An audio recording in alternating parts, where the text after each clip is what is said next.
시사 이슈 함께 이야기해봅니다. 시사 따라잡기 최영일 시사평론가와 함께합니다. 안녕하세요. 네, 안녕하세요. 네, 어제 문재인 대통령 취임 4주년 특별연설 또 기자회견이 네. 있었는데 파장이 굉장해요. 그렇습니다. 네, 강경한 발언들이 좀 많아서 그런 것 같아요. 네, 문재인 대통령 굉장히 좀 단호하게 네, 지난해에 있었던 이제 취임 3주년 특별 기자회견과 비교해 봐도 이 연설의 태도와 자세 그리고 이 목소리가 상당히 단호해졌습니다. 네, 말도 빨라졌고요. 네, 그리고 이제 어쩌면 이제 지난 재보궐선거의 참패 인정했습니다. 네, 이 정말 죽비를 맞고 음. 정신이 번쩍 드는 것 같은 네, 그런 이제 이 패배였고 심판을 받았다라고 인정을 했고요. 그리고 무엇보다도 부동산 정책의 실패 때문으로 원인 진단을 하면서 부동산 정책의 실패를 이례적으로 처음 대통령이 직접 공식적으로 인정하기도 했습니다. 네, 자, 그런데 전반적인 내용은 사실은 이 정부가 열심히 하고 있다. 그리고 앞으로 남은 1년도 최선을 다하겠다. 네, 하고 국정 기조 전체를 언급을 했어요. 네, 제일 핵심은 뭐니 해도 이제 코로나19의 극복이죠. 네, 아직 우리 국민이 일상으로 돌아가지 못하고 있고 이 경제를 반드시 되살려내야 한다. 올해 경제 성장률 4%를 이루기 위해서 정부는 총력전을 펴겠다. 그리고 결과 국민 체감이 돼야 되는데 이제 일자리를 언급을 했습니다. 네, 고용 안전망을 이제 탄탄하게 구축하고 정부가 지원하겠다라고 이야기했고 지난해 발표했던 이제 한국판 뉴딜 정책 이것을 계속 활성화시켜 나간다는 언급도 있었습니다. 네, 이 백신 관련해서 이런 이야기를 대통령이 했죠. 자, 백신 접종이 조금 빨랐더라면 하는 아쉬움은 분명히 있다. 그런데 우리가 이제 백신 개발 국가들처럼 어떤 제약회사를 보유하고 있는 것도 아니고 또 막대한 비용을 선투자할 수 있는 여력도 없었기 때문에 지금 백신 접종이 상당히 원활하게 이루어지고 있다는 것을 또 평가받아야 할 대목이기도 하다. 네, 이렇게 이제 조금 아쉬운 점도 언급을 했지만 지금 잘하고 있는 점도 강조를 했습니다. 그 대통령의 기조가 대부분 이제 이런 식으로 이 정책 하나하나에 대해서 아쉬운 점도 평가를 했지만 사실은 열심히 하고 있다는 점, 성과를 내고 있다는 점, 이런 점을 강조하면서 이어졌어요. 네, 자, 연설보다 더 흥미진진했던 것은 이제 기자들의 돌직구 질문. 네, 1대1 질문이요. 네. 예, 사실 뭐 임기 4년 차니까요. 기자들도 궁금한 거 다 물어봤습니다. 네, 물론 이제 예의를 다 갖춰서 물어봤고요. 네, 대통령도 상당히 직설화법으로 짤막짤막하게 대답했는데 그게 회피하지 않고 굉장히 단호한 또 답변이었어요. 네, 다만 한 가지 회피 답변이 있었죠. 자, 지금 유력 야권의 대권 주자가 돼 있는 윤석열 전 검찰총장 어떻게 생각하시느냐. 네, 자, 유력 대권 주자고 대통령인 본인이 언급하는 것은 적절치 않다. 이제 이렇게 피해갔습니다. 네, 사실 뭐 잘한다고 평가하기도 어렵고요. 또 못한다고 얘기할 수도 없고요. 네, 이게 또 선거 개입의 여지가 있는 대목이거든요. 네, 그래서 이제 이런 질문 정도를 피해갔고 68분의 이제 특별 연설과 기자회견이 다 끝났는데 자, 문제는 전반적으로 대통령이 어떤 반성문을 낸 것이 아니라 자화자찬을 나열했다. 이게 지금 야권에서 조금 분노하고 있는 대목입니다. 그렇죠. 민주당 내부에서도 조금 완곡 화법으로 대통령이 제일 잘하는 대목이기도 한데 네, 하는 것이 낫지 않았을까? 너무 이제 정직하게 전공법으로 나간 것은 아닌가 하는 조금 비판적인 시각도 있습니다. 네, 어쨌든 말씀하신 대로 파장의 가장 큰 대목은 인사청문회 관련 언급이었습니다. 그렇죠. 네, 네, 당장 야당이- 나타나는 거라서. 네. 야당이 반대한다고 검증에 실패했다고 생각하지 않는다. 이 대목을 이제 지금 야당은 임명 강행하겠구나라고 규정을 지으면서 네, 전면적으로 지금 국회 일정을 보이콧하고 있는 상황이 이어지고 있고요. 이게 오늘도 그 교착이에요. 이 원내대표 회동은 있었지만 결국 인사청문 보고서 채택을 위한 어떤 노력은 무산이 됐습니다. 네. 자, 어느 정도 평행선을 긋게 될지 안타까운 상황이 이어지고 있습니다. 그러니까 문재인 대통령이 말씀하신 것처럼 야당이 반대한다고 검증 실패라고 생각하지 않는다. 이렇게 강한 발언을 해서 사실 여당에서는 한두 명쯤은 뭐 낙마할 수 있다고 예상을 했던 것 같은데 기류가 이번에 바뀐 것 같아요. 그런데 청와대 내에서는 또 철회 가능성이 없는 것도 아니다. 이런 얘기도 오늘 나왔어요. 아, 그래요? 네. 네, 어제 이야기를 들으면서 제가 그러니까 사실은 이제 워낙 청와대의 민정수석실 인사검증 시스템을 이제 야권에서 비판하다 보니까 네. 대통령이 어제 전체적인 연설은 조금 억울함이 깔려 있습니다. 나름 열심히 했고 해외에선 인정하는데 왜 야권은 이렇게 인정을 해주지 않을까? 자, 이제 이런 거죠. 이 청와대 인사검증 시스템은 완결적이지 않다. 이렇게 얘기합니다. 네. 그러니까 1차적인 이 검사를 할 뿐이고 능력 중심으로 후보를 지명한다. 그 다음에 언론 검증에서 주로 이제 도덕성 검증이죠. 과거사라든가 이런 것들이 이제 우리가 흔히 먼지털이식으로 탈탈 털린다고 얘기하지 않습니까? 네네. 그럼 이제 국회에서 이걸 다 받아서 인사청문회에서 종합적으로 입체적 검증을 하는 것인데 대통령이 보기에는 너무 인물의 개인사 중심으로 청문회가 이루어진 거 아니냐. 네. 그래서 인사청문 제도의 개선까지도 필요하다라고 언급을 하면서 이 무한주기식 청문회를 견뎌낼 사람은 별로 없다라는 취지의 발언을 합니다. 네. 그러니까 앞에 야당이 반대했다고 검증 실패한 게 아니다. 뒤에 무한주기식 인사청문회다. 이걸 합쳐서 이제 야당은 분노한 거예요. 네. 그럼 인사청문회가 지금 대통령이 보기에는 둘러리 아니냐. 결국은 이번 정부에는 29명이 국회 동의 없이 이제 임명 강행이 됐거든요. 그런데 이제 그럼 32명으로 늘리겠다는 거 아니냐. 네. 3명 중에 1명도 낙마시키지 않겠다는 의미다. 이렇게 규정을 했고, 하지만 청와대는 요건 열어놓은 것이 지금 야당은 대통령의 시간이다. 대통령이 결단하라. 이렇게 압박을 하면서 지금 3+1로 가고 있어요. 네. 장관 후보자 3명, 그리고 여기에 김부겸 총리 후보자까지 연계해서 우리는 한꺼번에 다 부적격이다. 네. 4명을 다 비토하겠다. 이런 상황이고요. 혹시 이제 이 장관 후보 중에서 걷어들이는 인물이 나온다면 총리 후보에 대해서는 다시 생각해 보겠다. 이런 입장입니다. 그러니까 지금 어떻게 보면 패키지로 야당은 이제 전체적인 결사항전에 나선 상황이고 네. 청와대는 반대예요. 국회 시간이고 공은 국회로 넘어갔다.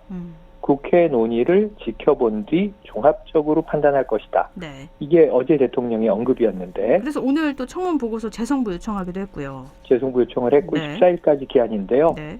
14일까지 국회에서 이제 청문 경과 보고서가 오지 않으면 임명 강행할 수 있습니다. 그런데 문제는 이제 정말 또 3명 다 임명 강행할까? 이건 아직은 이제 확인되지 않은 사실입니다. 네. 지켜봐야 될 문제고요. 그래서 지금 여기서 오히려 키를 쥐고 있다라고 표현할 수도 있고 샌드위치가 돼서 고생하고 있는 게 여당 지도부예요. 여당 지도부에서는 내부에서도 비판이 나오고 있죠. 네. 지금 연일 이제 이상민 의원 같은 중진 의원이 지금 분명히 임혜숙 과기부 장관 후보나 박준영 해수부 장관 후보는 국민 눈높이에 문제가 있다. 네.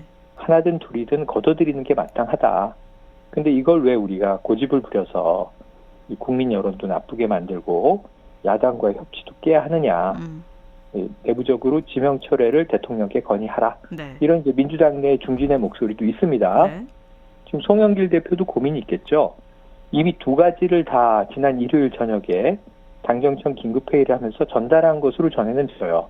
그러니까 뭐냐면은 이 장관 후보자들 이대로 가서 안 된다는 내부의 이야기도 있습니다. 하는 의견도 전달은 됐다고 해요. 네.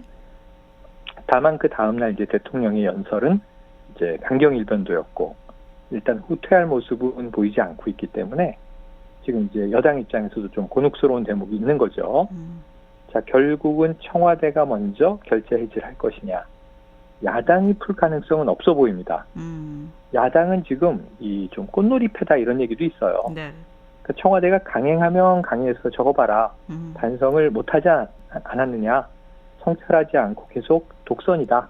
이렇게 비판을 하면 되고 철회하면 자 이런 문제 있는 인물을 애초에 잘못 올렸는데 검증 실패가 아니라고 대통령이 말씀을 하시니 문제가 있는 것 아니냐. 이렇게도 비판할 수 있고 저렇게도 비판할 수 있거든요. 네.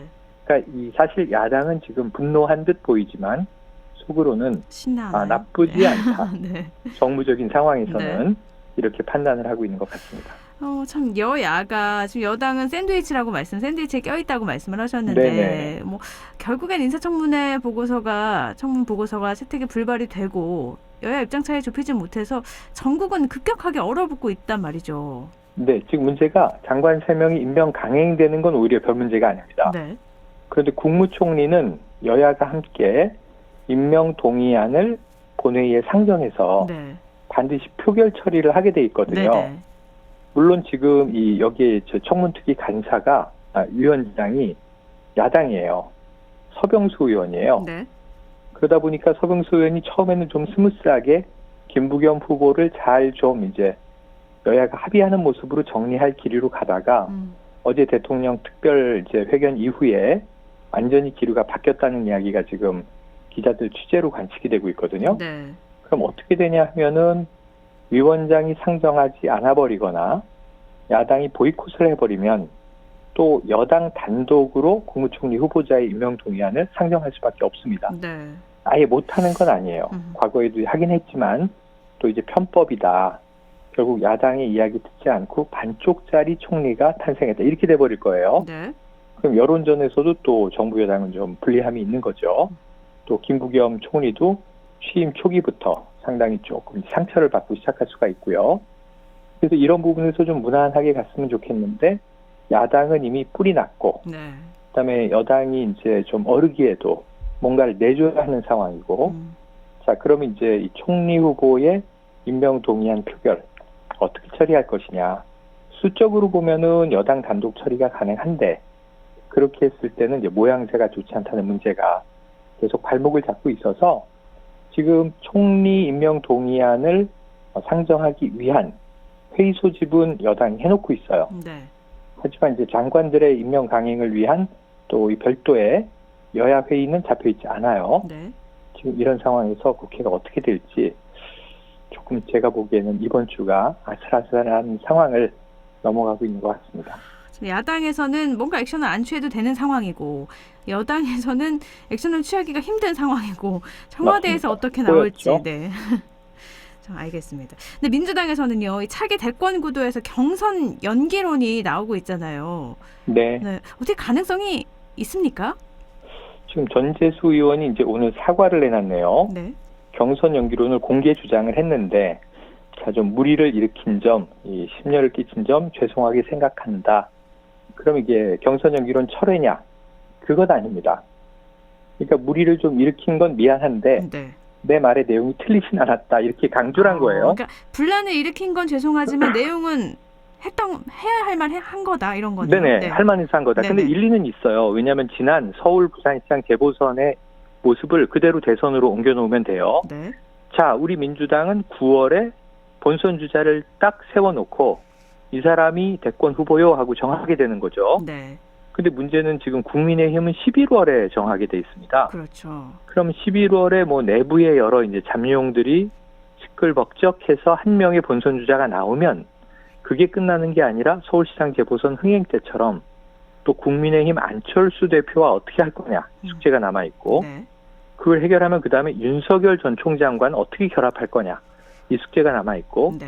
그러니까 지금 야당이 대권 과정이 훨씬 복잡성도 높고 야 조직 따로 있고 인물 따로 있고 지금 그 사이에 또 다른 세력들도 있고 이 퍼즐 조각을 어떻게 맞추나 난감해 보긴 하지만 이걸 아기자기 진행하는데 국민들의 관심이 계속 쏠린다는 거죠. 그렇죠. 그래서 전재수 의원에게는 1월까지도 야당은 흥행을 이어갈 수 있는데 흥행몰이를 할 수 있는데 물론 그러다가 막판에 단일화가 안 되면 이제 큰일이 날 수 있긴 합니다만 또 그걸 지금 지난 재보선에서 경험을 해봤잖아요. 네. 통합을 성공시킬 때 이 패자가 승복할 때 국민들이 얼만큼 또 힘을 몰아주는지를 이제 경험했기 때문에 그러한 구도로 간다면 우리 민주당 그때 봐라. 우상호 의원 혼자 나와서 한참 기다리다가 박영선 후보 늦게 나와서 겨우겨우 경선을 했는데 별로 국민 관심도 못 끌고 당연히 박영선 이렇게 했는데 결국 결과는 참패. 자, 그럼 대선도 그런 모양이 돼버리면 어떡하느냐. 네. 우리만 왜 일찍 대선 후보를 그냥 벌판에 내놓고 문매를 맞게 해야 되느냐 하는 얘기일 수 있거든요. 네. 그런데 이제 이재명 지사 쪽에서는 지금 워낙 이제 1등 독주를 하고 있다 보니까 자, 시간 벌기를 이야기한 것 자체가 이제 제3후보나 이재명 지사 외의 후보를 끌어올리기 위한 시간을 버는 전략이다. 이거는 좀 불편하다 하는 입장을 강하게 피력을 했고요. 네. 그리고 이제 당 지도부도 일단은 경선 연기는 그렇게 힘을 쓰지 않았고 다른 대권 주자들이 있죠. 이낙연 전 대표, 정세균 전 총리. 네. 글쎄 연기론 글쎄 필요할까 뭐 이런 입장이에요. 네. 그러니까 이제 전재수 의원의 이야기가 이렇게 뭐 다수나 대세론으로 이제 지지를 받고 있진 않아요. 하지만 일부 반 이재명 전선에 있는 강성 지지층들은 네. 연기해야 한다 하는 이야기들을 이제 솔솔 이제 연기를 풍겨 오르고 있는 상황입니다. 네. 자, 요것도 복잡하고 지금 이제 친문이냐 친이냐 지금 이렇게 또 계파 갈등으로 비화될 조짐이 있는 와중에 자, 이제 드디어 빅3들이 이제 싸움을 벌이기 시작했습니다. 네. 자, 이재명 지사가 부동산 정책 실패 전직 총리들의 책임 아니냐? 자신을 뺀 나머지 빅3의 2명은 다 총리 출신이죠. 네. 이낙연, 정세균. 그러니까 이 두 총리 출신이 발끈했습니다. 부동산 가격 상승에 지자체장은 책임이 없는 것인가? 네. 지자체장이 할 수 있는 여러 가지 일이 있는데 그거 다 하고서 저런 얘기 하는 건가? 하는 이제 서로의 이제 드디어 내부의 총질이 시작되는 거 아니냐? 네. 그러면 이제 여러 가지 이제 또 총탄이 날아다니고 이제 상처를 입는 사람들이 나오게 돼 있습니다. 요게 좀 건강한 생산적인 토론으로 이어질지 아니면은 또 좀 심하게는 지지층들이 이제 벌이는 어떤 인신공격성 음해까지로 이어질지 이것 때문에 지금 계속 문자폭탄 논란이 나오고 있잖아요. 네. 근데 어제 문재인 대통령까지 그 질문을 받고 답을 했잖아요. 네네. 과거에는 문자폭탄 선출직이라면 감수해야지. 그건 일종의 전당대회 양념 같은 거 아닌가 네. 이렇게 얘기를 했었는데 어제는 자신의 지지층에게 이야기를 전달한다면 이 예의와 배려를 꼭 갖추라고 하고 싶다. 뭔가 누군가에게 이야기할 때 제3자 타인이 봐서 지지받을 수 있는 설득력을 갖추지 못한다면 그 이제 막 아무리 이제 이 악플과 비난을 쏟아낸다 한들 그게 오히려 더 역효과를 가져오게 마련이니 예의와 배려를 지켜달라. 이런 이제 품격 있는 당부를 했어요. 네. 근데 과연 그게 당내에서 지금 일종의 계파 전쟁 또는 후보 간 캠프 전쟁으로 이제 슬슬 달아오르기 시작할 때 지켜질 수 있을 것인가? 쉽진 않을 것이다. 이런 이제 생각이 드는데 약간 좀 전운이 감도는 그런 상황입니다. 슬슬 발언도 좀 세지는 것 같고요. 근데 그것뿐만 빅3, 아니고 지금 빅3를 중심으로 돌아가고 있긴 하고 네. 빅3 중에서도 이재명 지사가 워낙 원탑이긴 한데 네. 그 외를 또 보시면 박용진 의원이 가장 먼저 공식적으로 대권 선언했거든요. 네네. 그래서 이제 이 과거 유치원 3법이라든가 상당히 호평을 받았던 소장파 의원인데 당내에서는 친문도 아니고 비주류입니다. 네. 그럼에도 불구하고 약간 좀 특이한 공약을 이제 미리 얘기하긴 했지만 모병제로의 전환 뭐 이건 해볼 만한 얘기지만 네. 남녀가 평등하게 군대를 가야 한다. 네. 이건 약간 유별난 얘기고요. 네. 군 가산점을 부활하자.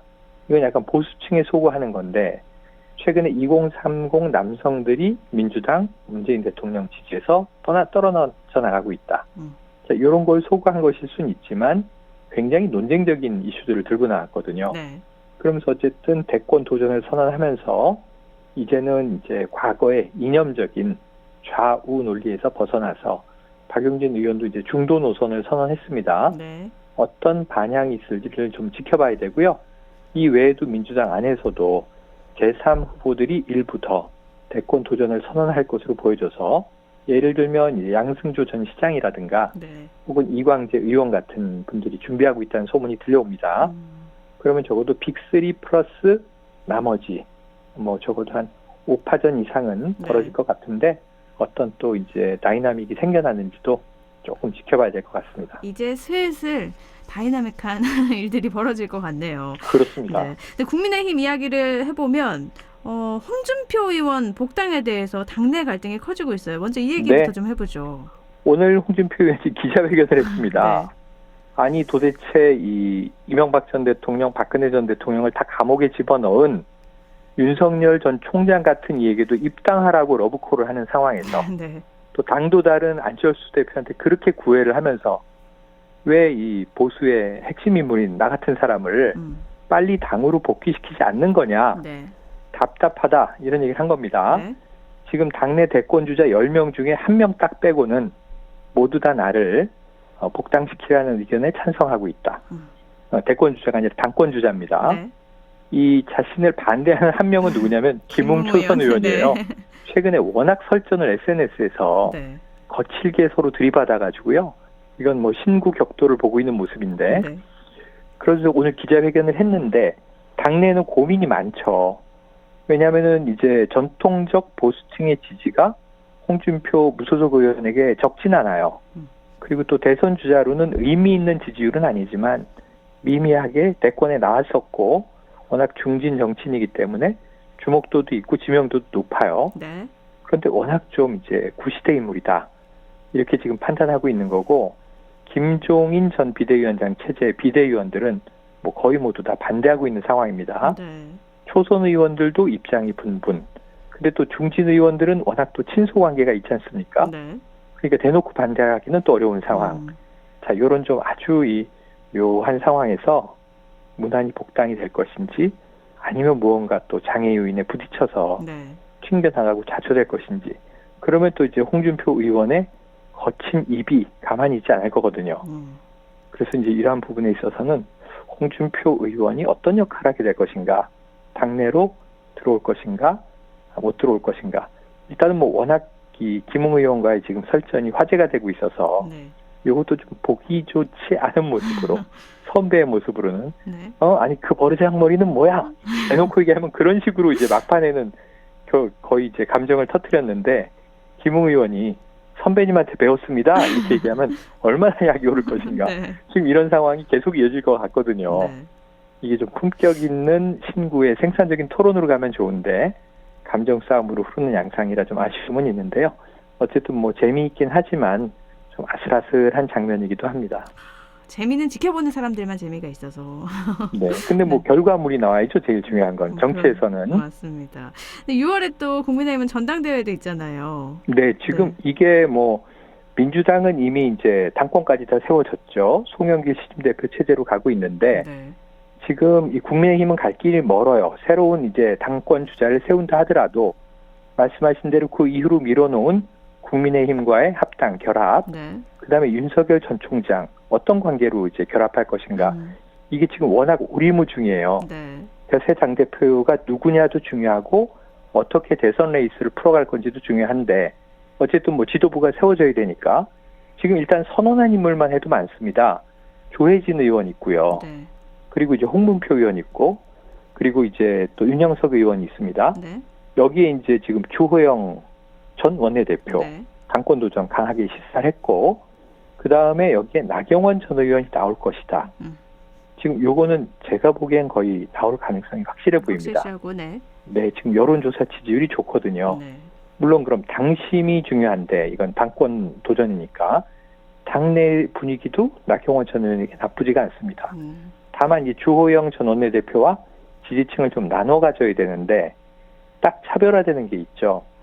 자, 그럼 주호영 당대표가 등장할 경우에는 김기현 이제 이 원내대표도 울산 출신이고 도로 영남당 아니냐라는 비판이 이제 가해질 수 있는데, 그럼 부담이 나경원 전 의원은 이제 수도권이기 때문에 여기서부터는 상당히 좀 유리한 이점을 가지고 있죠. 여기에 또 더 있습니다.